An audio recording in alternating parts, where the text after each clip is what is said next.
It's been a while since you've seen my 240D. I decided it needed a little love today, so I pulled it in the shop and I gave it a rear suspension operation. You know, everything. I just wanted to make this car right. Now it's been driving okay. I've been driving it home at night and you know, it handles good, shifts good, but I can feel a little bit of inconsistencies in the brake. You know, and if you've been around these 123s very long, you know you can feel it. And also, I knew the ride wasn't quite right. The shocks are kind of okay. It wasn't bouncing around.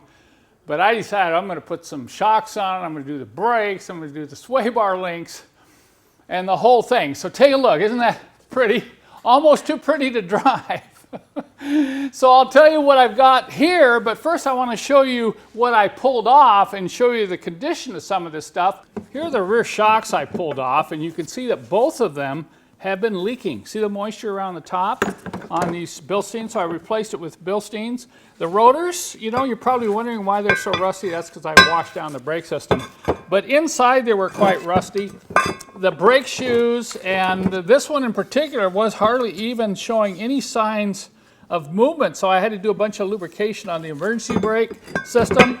I took the hoses, you know, and you're going to see a little later, I cut these apart, hoping to show you whether they plug or not. The sway bar links are loose, you know, probably clunking back there. The pads, not so good. I'm going to show you some clues when you look at your own brake pads, how you can tell the condition of your calipers. I'm also going to take you over to the bench later and show you what these calipers look like. So this is everything I've changed, and I replaced all these parts with brand new parts.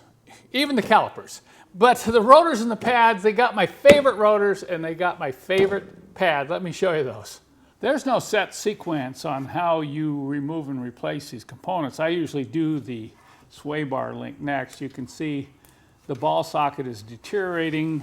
Here's what the new link looks like. So this is probably the primary reason I got some clunking in my rear end when they go over rough ground. So I'll go ahead and replace these next. I've installed new Zimmermann coated rotors. I've installed brand new Ate. These aren't rebuilt. These are brand new Ate calipers. I painted the backing plate.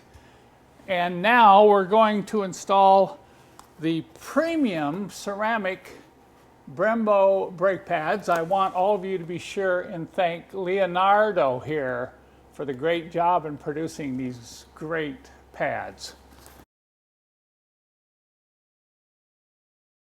You know, I checked with my supplier. It looks like they have a good stock of Zimmermann brake discs and Brembo pads in stock. So I'm going to be able to run a special during December. This is 2020 if you're watching this in the future. And I'll run this special until they're gone.